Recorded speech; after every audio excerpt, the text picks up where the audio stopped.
Peoples party का वज़ीर आज़म के लिए नून लीग को वोट देने का ऐलान। वफाकी काबीना में कोई वजारत भी नहीं ली जाएगी। बिलावल भुट्टो कहते हैं, मेरी ख्वाहिश है आसिफ अली जरदारी मुल्क के सदर बने।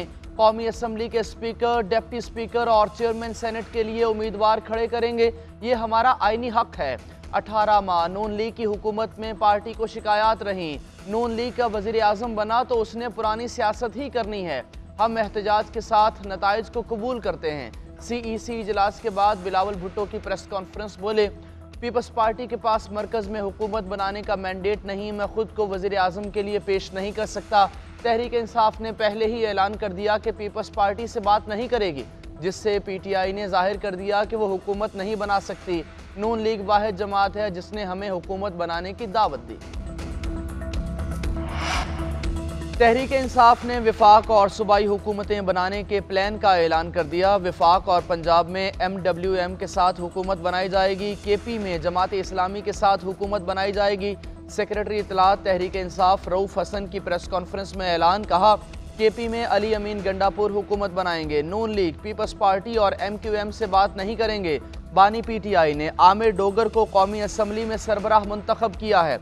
इंट्रा पार्टी इलेक्शन भी जल्द कराने की हिदायत की। बानी PTI का पैगाम है, जो इंतखाब जीता उसे हुकूमत बनाने दी जाए। तहरीक इंसाफ की क़यादत ने जमात इस्लामी के रहनुमाओं से रब्ता भी किया। रहनुमा जमात इस्लामी कैसर शरीफ कहते हैं, PTI कुछ दिनों से जमात इस्लामी के साथ रब्ते में थी। दूसरी जानिब जमात इस्लामी की KP में कोई सीट नहीं बची। दोबारा गिनती में PK 20 और 21 में PTI उम्मीदवारों को कामयाब करार दिया गया।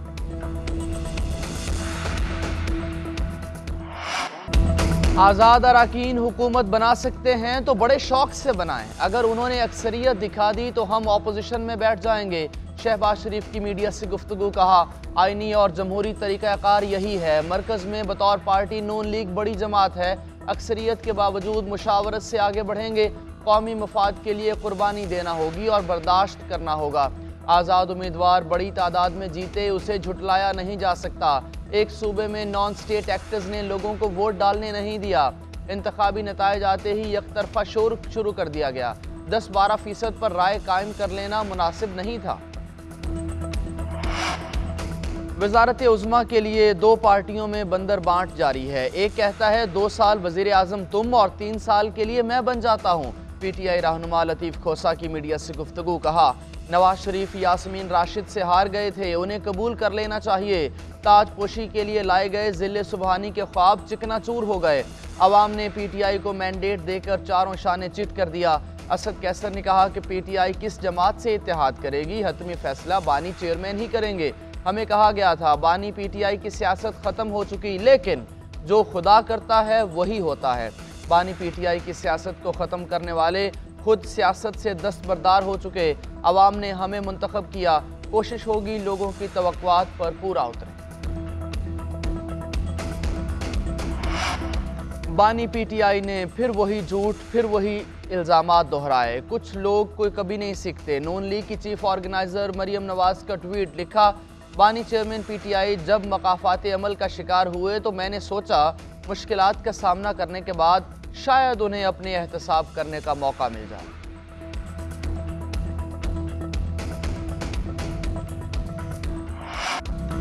सुप्रीम कोर्ट ने जड़ावाला वाक़े से मुताल्लिक पंजाब हुकूमत की रिपोर्ट मुस्तरद कर दी। चीफ जस्टिस ने रिमार्क्स दिए कि पंजाब हुकूमत की रिपोर्ट रद्दी की टोकरी में फेंकने के काबिल है।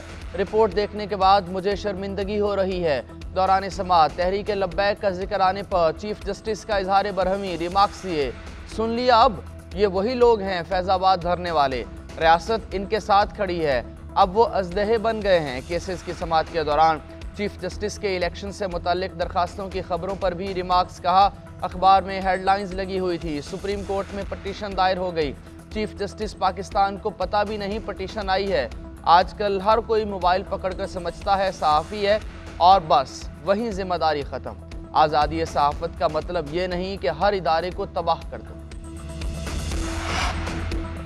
इस्लामाबाद हाई कोर्ट ने निगरान वज़ीर आज़म अनवारुल हक काकड़ को तलब कर लिया। निगरान वज़ीर आज़म को लापता अफराद की बाजियाबी से मुताल्लिक केस में बुलाया गया। जस्टिस मोहसिन अख्तर कियानी ने रिमार्क्स दिए, निगरान वज़ीर आज़म पीर को 10 बजे खुद पेश हों। जो लोग भी इस काम में मुलव्विस हैं उनको फांसी होनी चाहिए। आमतौर पर एक बार फांसी होती है, इन केसेस में मुलव्विस अफराद को 2 दफ़ा फांसी होनी चाहिए। अभी निगरान वज़ीर आज़म को बुलाता हूँ और फिर मुंतखब वज़ीर आज़म को भी तलब करूँगा। अदालत ने समाअत मुलतवी करने की इस्तदा मुस्तरद कर दी।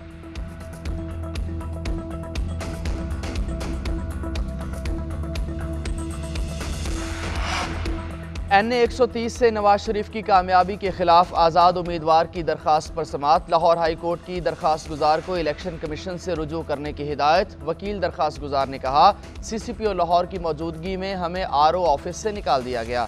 जस्टिस अली बाकर नजफी ने रिमार्क्स दिए कि आप अपने तहफ़्फ़ुज़ात इलेक्शन कमीशन को बताएं।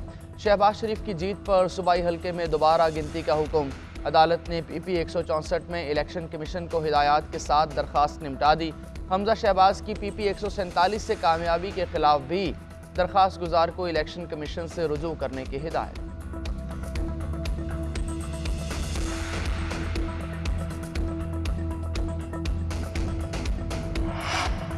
इंतखाबी नताइज के खिलाफ इलेक्शन कमीशन को दरखास्तों पर फैसला आ गया। इलेक्शन कमीशन ने NA 128 से ओन चौधरी को कामयाब करार दे दिया। नोटिफिकेशन भी जारी।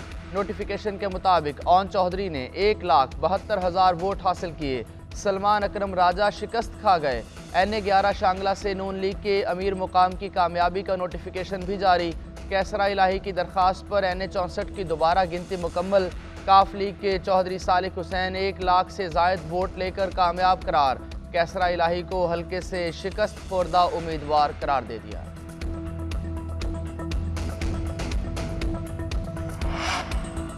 सिंध हाई कोर्ट ने 40 से जायद हलकों के इंतखाबी नताइज के खिलाफ दरखास्तें निपटा दी। अदालत की इलेक्शन कमीशन को कानून के मुताबिक 22 फरवरी से पहले फैसला करने की हिदायत।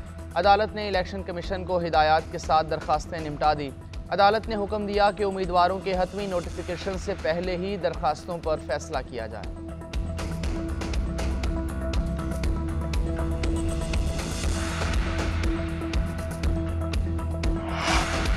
पाकिस्तान में आम इंतखाबात। UN के सेक्रेटरी जनरल का पाकिस्तानी हुकाम से रब्ता। एंटोनियो गुतेरेस का इंतखाबात के बाद दरपेश मसाइल के कानूनी हल पर जोर। तर्जुमान के मुताबिक एंटोनियो गुतेरेस का कहना था, पाकिस्तान की सूरत हाल पर गहरी नज़र रखे हुए हैं।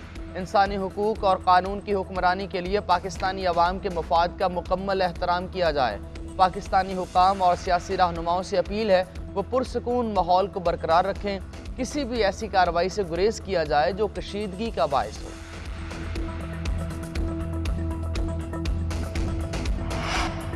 अमेरिका ने पाकिस्तान में इंतखाबी अमल में बेज़ाब्तगियों पर तशवीश का इजहार कर दिया। तर्जुमान अमेरिकी महकमा खारजा मैथ्यू मिलर के मुताबिक इंतखाबी मुदाखलत और धोखाधड़ी के इल्ज़ामात की कानून के मुताबिक मुकम्मल तहकीकात होनी चाहिए। हम पाकिस्तान में कानून की बालादस्ती, आइन का एहतराम, आज़ाद मीडिया और मुतहर्रिक सिविल सोसाइटी का तहफ़्फ़ुज़ चाहते हैं। इलेक्शन के दौरान सियासी तशद्दुद, इंटरनेट और फ़ोन की बंदिश की मज़म्मत करते हैं। पाकिस्तानी अवाम ने जिस रहनुमा को मुंतखब किया है उसके साथ काम करने को तैयार हैं। पाकिस्तानी अवाम को इंतखाबी अमल में हिस्सा लेने पर मुबारकबाद देते हैं। तहरीक इंसाफ इलेक्शन के नताइज कबूल करे। अगर नताइज पर तहफ़्फ़ुज़ात हैं तो मुतल्लिका फ़ोरम्स मौजूद हैं। अफ़वाज पाकिस्तान और अदलिया को बदनाम ना किया जाए। एक्स सर्विसमैन सोसाइटी के अहदेदारों की प्रेस कॉन्फ्रेंस बोले, इलेक्शन में धांधली के इल्ज़ामात लगाकर ओछे हथकंडे इस्तेमाल किए जा रहे हैं। अवाम को गुमराह किया जा रहा है। जो करा रही है फ़ौज करा रही है। हर उस शख्स के खिलाफ हैं जो पाक फ़ौज के खिलाफ प्रोपेगेंडा करे।